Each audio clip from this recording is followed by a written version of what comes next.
শতরূপে সারদা বই থেকে পাঠ বিষয় তপস্বিনী অভয়া দাশগুপ্ত। পরবর্তী অংশ। কামারপুকুরে এসেছেন রামকৃষ্ণ, একাধারে গৃহী এবং সন্ন্যাসী। সারদা এখন কিশোরী। রামকৃষ্ণের কাছে সারদার প্রত্যক্ষ শিক্ষার এই শুরু। যেমন গুরু তেমনি শিষ্যা। রামকৃষ্ণ যেমন সারদাকে আদর্শ জীবন সঙ্গিনী করে গড়ে তুলতে আগ্রহী, সারদাও তেমনি দেবকল্প রামকৃষ্ণের যোগ্য লীলা সঙ্গিনী হতে উন্মুখ। রামকৃষ্ণ কিশোরীর হৃদয়ে ভালোবাসা দিয়ে জয় করে নিয়েছেন। এখন নিজের উপলব্ধি প্রসূত জ্ঞান দিয়ে তাকে সমৃদ্ধ করতে ব্যস্ত।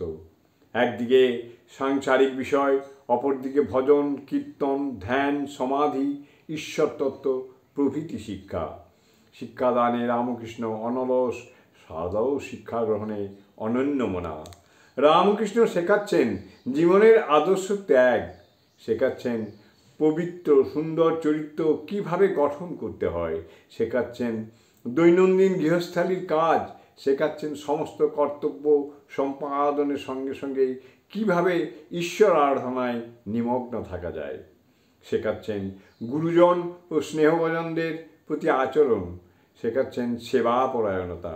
যখন যেমন তখন তেমন, যেখানে যেমন সেখানে তেমন, যাকে যেমন তাকে তেমন, এই নীতিকে ভিত্তি করে শিক্ষা দিচ্ছেন লোক ব্যবহার।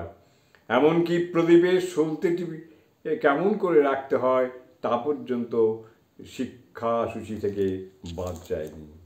জননীং শারদাং দেবীং রামকৃষ্ণং জগদ্গুরুং পাদপদ্মে তৌ স্থিত্বা প্রণমামি মুহুর্মুহুঃ।